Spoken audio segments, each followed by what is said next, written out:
what's up guys? I'm Jordan. I'm glad to see you guys back here again. Over the years of playing guitar and specifically soloing, I've noticed quite a few licks that just seem to pretty much always work no matter what. And as you know, us guitar players typically get bored of playing the same things over and over again.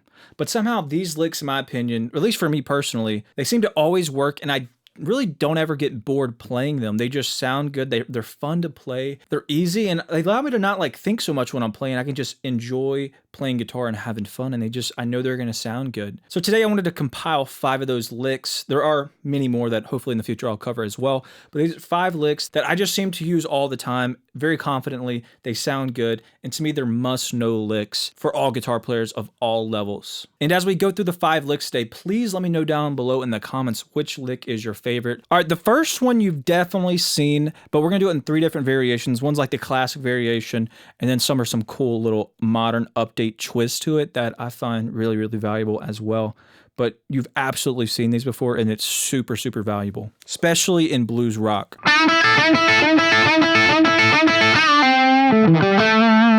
All right, so I'm pretty sure you've probably seen this, if not heard it, if not done it yourself, but I want to go through it with you guys again today and go through the 2 other variations of the lick. So the starter kind of lick here, the couple of techniques that are very valuable in this is being able to bend, number 1, bending really, really well on the G string in this case, but also have that first finger ready to go to play the B and high E strings.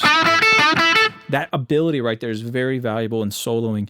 Bending is very, very important, but also being able to control that bend with your, and then be able to manipulate the other fingers to be able to play other things right after those bends. So we're starting A minor pentatonic for this, very, very simple.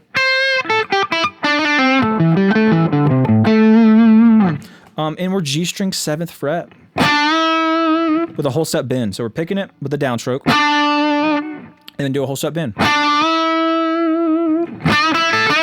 Now, I've seen tons of guys pick this different ways. Some guys do all downs, which is an option. That's great. Where's down, down, down. Like I said, we're barring with our index finger the B and high E on the 5th fret. So we get that bend on the G string 7th fret, and we go B string, high E. And then we just repeat those 3 notes.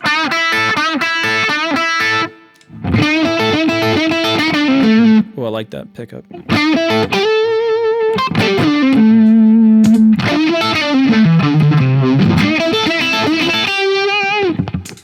Anyways, so you can go all downs. Down, down, down.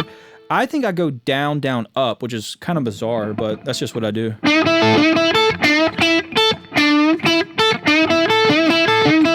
Right, and then with that, there's kind of the staccato approach where it's every note individually, like, right, all the way to the extreme of kind of the old school, just kind of reckless, almost strumming it. Like, you go listen to old records from the 60s and maybe even the 50s, you'll hear guys doing that. Where there's almost this strumming chord thing going on. And then there's, you know, all areas in between. So mess around with that, mess around with different picking. But what's cool about that one as well is you can have the precision, and that works fantastically, or you can have the reckless, you know, that you can mess around with. Both are very, very valuable and useful. All right, now variation 1, it's basically taking the same concept, but moving the bend from G string to the B string to the high E string, and you can kind of flow back and forth. Now there is a slight adjustment that happens on the B and high E string, but it sounds something like this.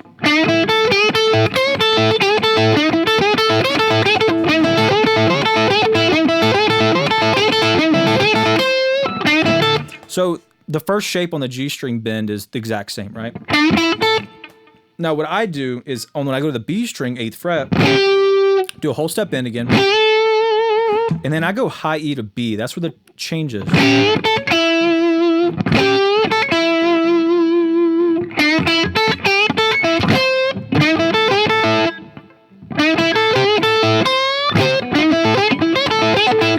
Right, so I'm going this shape right here, then go to the B string with the whole step bend, 8th fret. Then we still have that bar we're going back to, but I'm going up on that E string and then down on the B string, so it's reversing the order of the first finger here.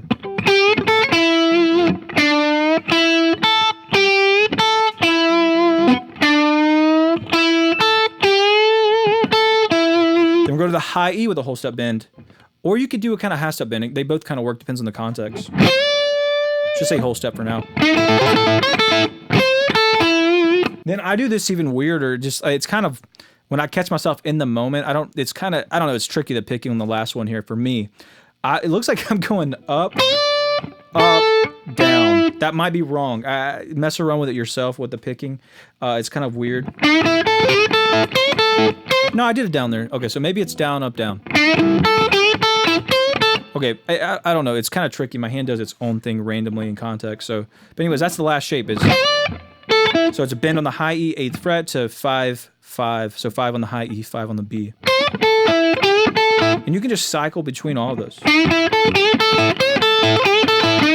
A lot of guys in context will build up. So you start off with this. And then it's a very beautiful repeating lick. That sounds awesome. And then you start, as the intensity builds, you might start doing this. You know, you might flow into that part 2 there. Or you might flow into part 3, which sounds like this.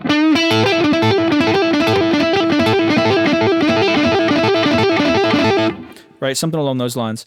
I do this a couple different ways. I usually do it the cheat method, which we'll get into in a moment. Starts off the same exact as version 1. The only thing we're adding in is on the B string, we're adding in an 8-5 after we play this. So we go to the B string, 8-5. Now, where I say I'm cheating. So what I'm doing is I'm doing the kind of sweep method of the first part where it's down, down, down.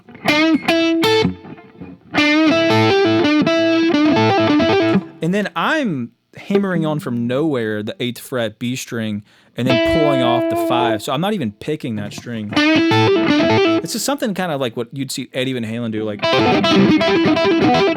in Eruption. He kind of just hammer on from nowhere things. So doing the part 1. And then you can pick it 8-5 to pull off. You could pick it. I just usually tend to cheat because it's easier for me personally. So part 3 is combining part 1 here. And then throwing in that 8-5 on the B. That one's really cool. And the different ways of picking it sound different, so it's really cool. So lick number 1, 3 parts. Lick part 1, part 2, and then part 3. That's probably the right way to pick it. Right there is down, down, down, and then up on the B. Anyways, you can, in context, you can choose one of the 3. Or you can throw in all 3 in this very repetitive way where it's...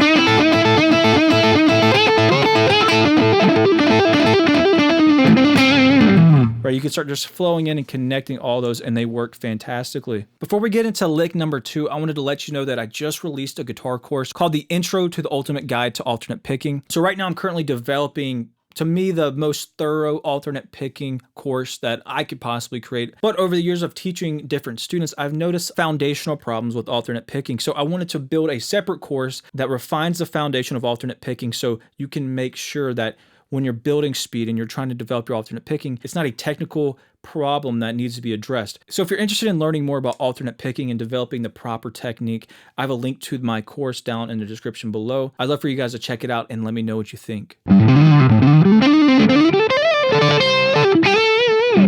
All right, so lick number 2 is kind of, I really see every guitarist like ever already play what we're gonna talk about. And it's more of almost a scale shape in a way that we use on the fretboard, but it can be used to play really, really awesome licks. And the thing is, I see a lot of players use this shape, but they don't use it as really, really cool licks. They use it as kind of an outline to maneuver the fretboard, but they're not flying up and down the shape, which is very easy to do. So we're gonna go over in lick number 2 here, how to use this kind of shape that we all know and love and make it sound awesome and a really, really killer lick. And also it's a kind of a building block to build a massive level of complexity of different licks just based off this one idea. So for example, if you have ever seen someone do something like this, or an A minor pentatonic still,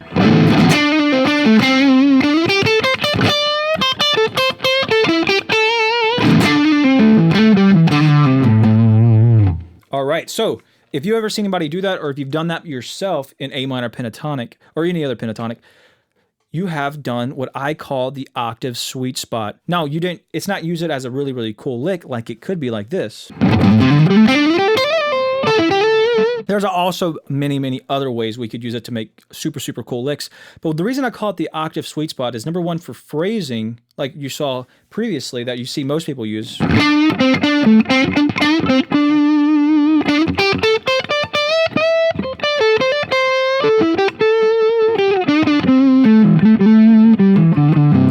For blues and rock phrasing, or just guitar phrasing in general, that outline of the shape is just beautiful.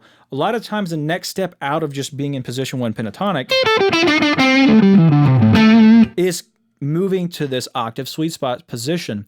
But most of us don't see it as an octave sweet spot position. We see it as just this kind of shape that we can outline the fretboard. But really, let's look at the theory real quick of what's going on. So as we know, pentatonic is 5 notes. This is a repeating octave, 3 octaves of 5 notes. 1, 2, 3, 4, 5. The shape ends up starting on a G note. We're in A minor pentatonic, so we're starting on the minor 7th interval here. And we're getting this 3, 5, 3, 5. That slides up to 7. Now, that is the foundational octave. That's what we're playing when we're up here. We're playing the exact same notes, just 2 octaves up from down here. Or we can do the middle octave on the D and G strings. Right, so all we do is we take that 5-note octave shape, move it through the next octave point. So what we do, our first finger finds all the G notes in octave. So there's our first one, of course, on the 3rd fret, E string. The next octave begins on the D string, 3rd fret. The last octave begins on the 8th fret, B string. That's a G note as well. So from each of those points, you follow the same formula. Right? So in this case, that's 3, 5 to 3, 5, slide 7. Now we repeat the octave, but on the D string. We go 5, 7, 5, 7 on the G, slide to 9. Then our first finger goes to the 8th fret. We go 8, 10 on the B, 8, 10 on the high E, slide to 12. And really just going pick, hammer, slide, all the way up the fretboard creates this really, really awesome sounding lick.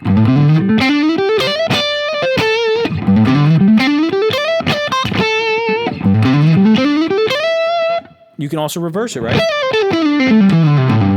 Or in a walk-up, you can combine kind of walk-up, go backwards, walk-up, so you can do something like this.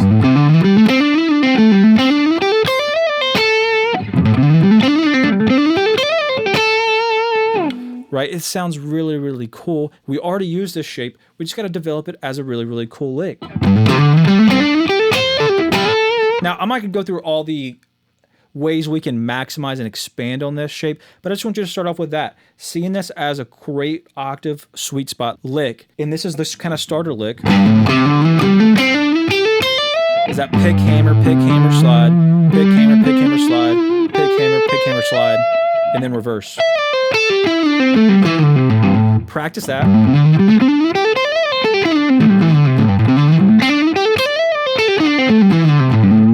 And then also you can be creative and come up with your own ideas following that. So even when you're soloing, you could be right here, taking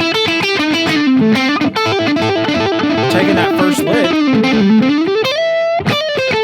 boom, do a little octave sweet spot run right up the fretboard there. We're doing the part 2 of the first lick.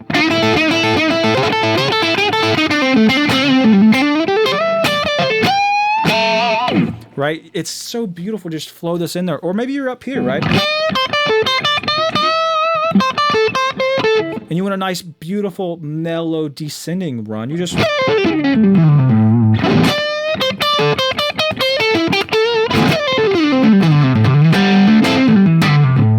Oh, it's so great. So that's the second lick.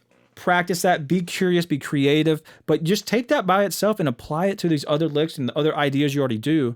and it sounds awesome, and it's pretty easy actually, and it sounds pretty sick. All right, lick number 3, I actually have a whole video going into depth of this. I call this the first shred lick that every guitarist should learn. So I have a whole video explaining this pattern, this lick, but today I wanted to show it again because I just want to reinforce how important this lick can be. But I'm going to demonstrate the way I've seen Zakk Wylde kind of popularize,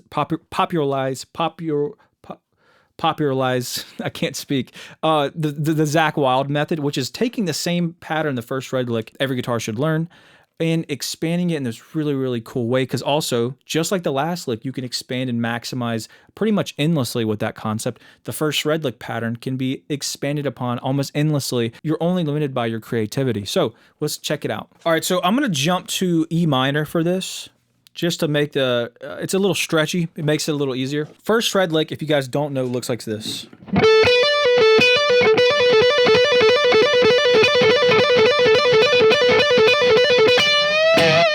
In its most basic form, that's what it looks like. It's a 4-note pattern technically, and all we're doing, the basic form, if we're at E minor pentatonic, on the G and B string is, I'm using middle finger on the 14 of the G, that's with a downstroke. Then we pick either a downstroke or an upstroke, it doesn't really matter, on the B string, 12th fret, and then we hammer on 15, pull off back to 12. And we just loop that over and over again. The Zakk Wylde method, however, sounds like this.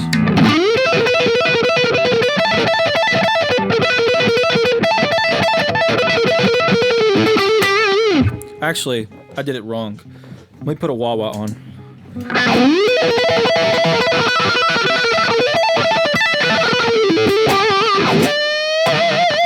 All right, sounds something like that. All right, so what he's doing, he's taking the same pattern, stretching it out. Still pentatonic blues, the first little shape here, and he loves taking the same shape, moving string set. So let's go to the top 2 strings real quick. So that's gonna be 15 on the B, 12 on the high E, then our pinky's gonna reach all the way up to 17 and hammer on and pull off. So it's the same pattern as the first shred lick that we did down here, but it's stretched up here. Right, so that's just 15, 12, hammer, pull off. What he does that's so awesome, you move the same exact shape, frets and everything, up a string set to the G and B. And it sounds very wicked because we're hitting the flat 5 now, because that 15 on the G in this case is the flat 5, and it sounds really, really cool.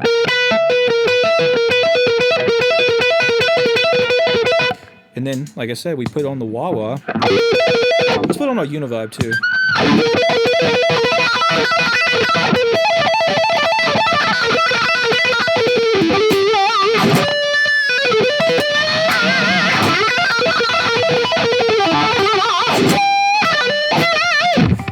Okay.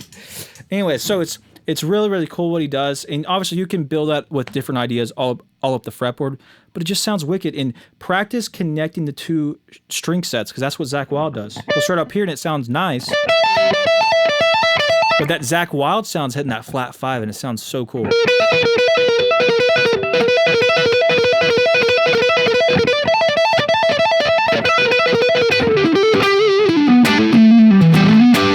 Alrighty, that's a fun one. That's just a great one. So lick number 4. Lick number 4. This is kind of the first, like, I was stuck in pentatonic for many, many years of my guitar playing, and this was my first glimpse out of it. At the time, I didn't know what this was. And I've saw guys, I don't like thinking things theoretically, but I've seen guys talk about this as like connecting Dorian with blues, the blues scale, which is an accurate answer of what's going on technically, but I just look at it as a simple symmetrical shape on the top 3 strings that sounds absolutely awesome. You can apply different patterns to this pretty much endlessly. You can choose to legato it, alternate pick it, economy pick it. You can literally do anything with it, and it just sounds, especially in rock, blues, or metal, it just sounds absolutely wicked.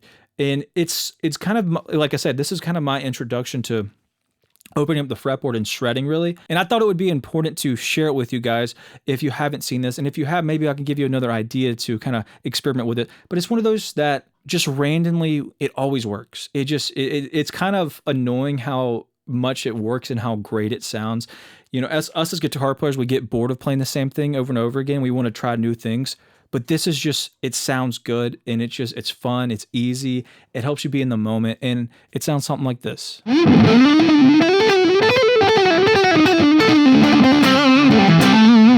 Also, check out these sweet coffee mugs on my website, link down below.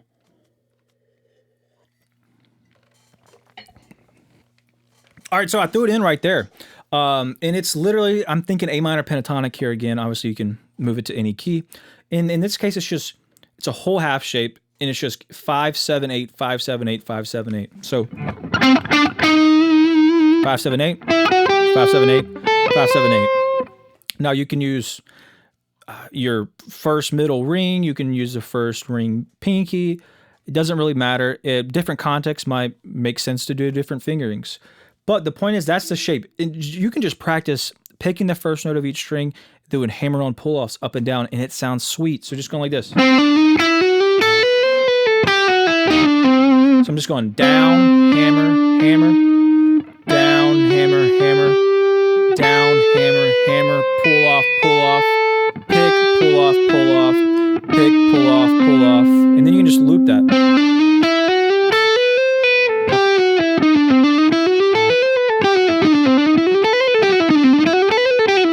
Right? And then what's cool about it is that you get that down, but then you can chunk it to 2 strings at a time, so you get something like this. So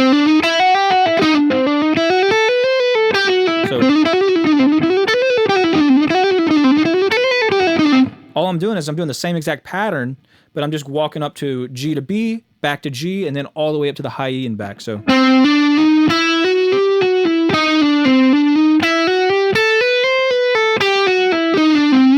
and like I said, I'm just doing hammer-on pull-offs with that.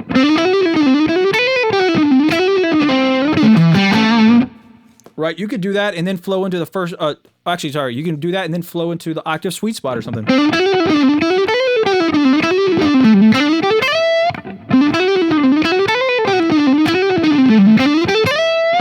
Right, these licks all connect, right? It's so cool.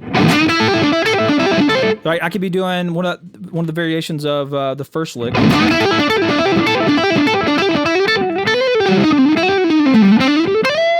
And then flow in to the octave suite. So that was 3 of the licks today. Taking the first lick that we talked about, then taking the second octave sweet spot lick, and then throwing in this lick shape. So we'll do that one more time slowly.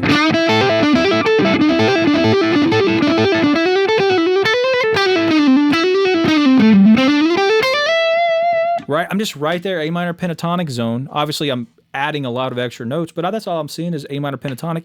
I'm having fun with the old classic.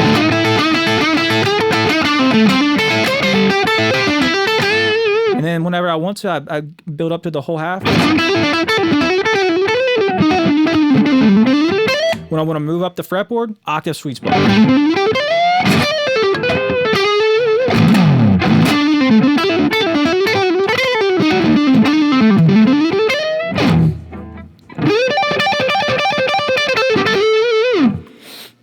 All right, so I'm just going to leave it at that.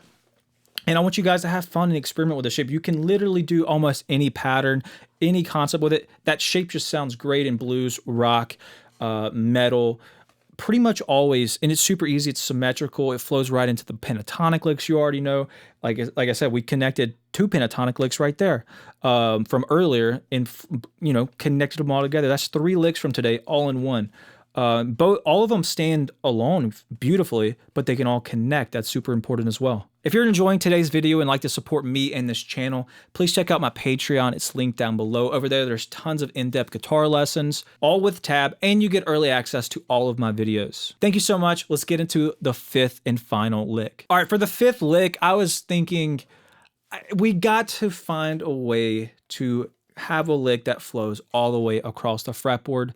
And there's one that always sticks in my mind, and it's an Yngwie lick. So I call this the YM4, the Yngwie Malmsteen 4, because it's a 4-note sequence. He uses it all the time. And it's just, obviously it requires you to know the fretboard because this can be applied to every string on the guitar. Today we're just gonna do the high E in the key of A minor, but it can be learned all over the fretboard. And once you learn all your major scale shapes and all that, or harmonic minor, whatever you wanna do, you can apply it all up the fretboard and it sounds awesome and it's not as difficult as it sounds. All right, so this lick is going to look something like this.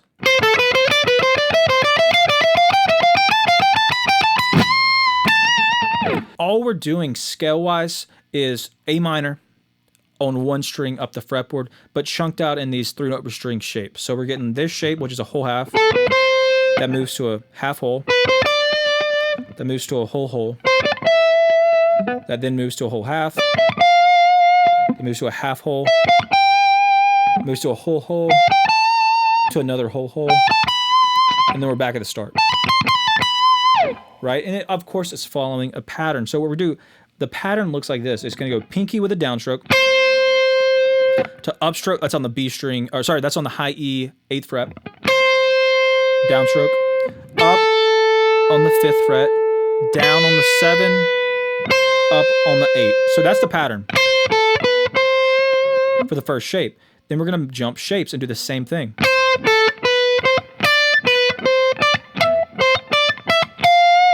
Right, so what that ends up being, so we have this. That's an upstroke. We're gonna go, pinky's gonna jump to 10 with a downstroke. And that's the first note of the next sequence. So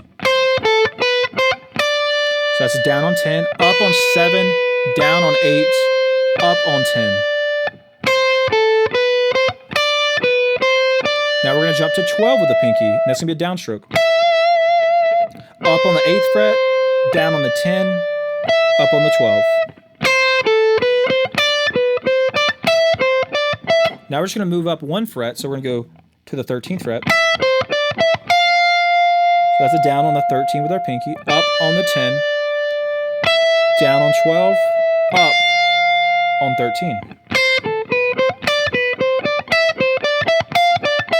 I could just say it's all alternate picking. That would probably make this easier. It's all alternate picking, starting on the downstroke. That moves up to 15, 12, 13, 15.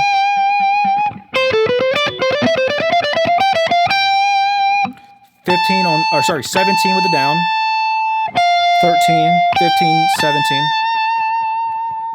Then we're going to move up to 19, 15, 17, 19.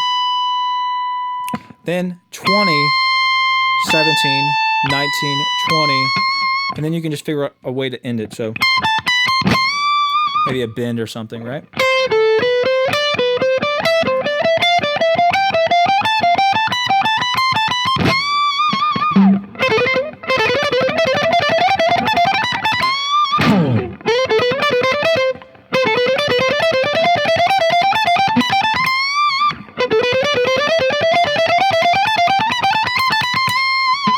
Right, really slowly, it sounds like this.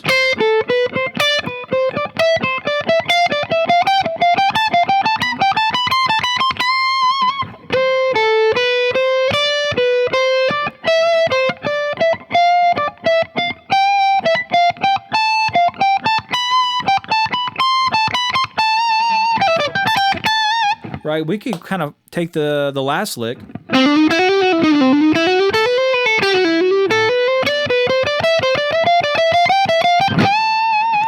You know, flow that together. Let's try that out.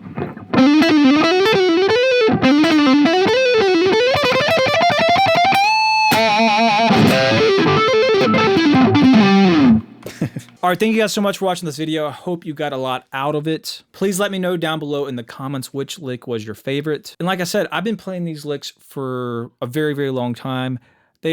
Some of them are I learned very early on in my playing. Some I learned a little later, but ever since I've learned them, they just find a way in my playing, and I'm okay with it. I'm happy with it. I don't want to change them because they sound good all the time and they're super fun to play. And with everything you learn, in particular everything in this video, learn it and then be creative and try to expand upon it to see what you can do, because these licks have tons of potential. These are just the kind of starting points for them. And obviously, like we did today a little bit, is work on connecting them, find ways to flow into the different licks so you can have this smooth connective way of shredding, or just isolate them by themselves and they sound fantastic as well. All right, thank you guys so much for watching. Let me know down below if you have any questions or any ideas for future videos that you want to learn. I'd be happy to help you guys out. Thank you guys so much for watching, and I'll see you next time.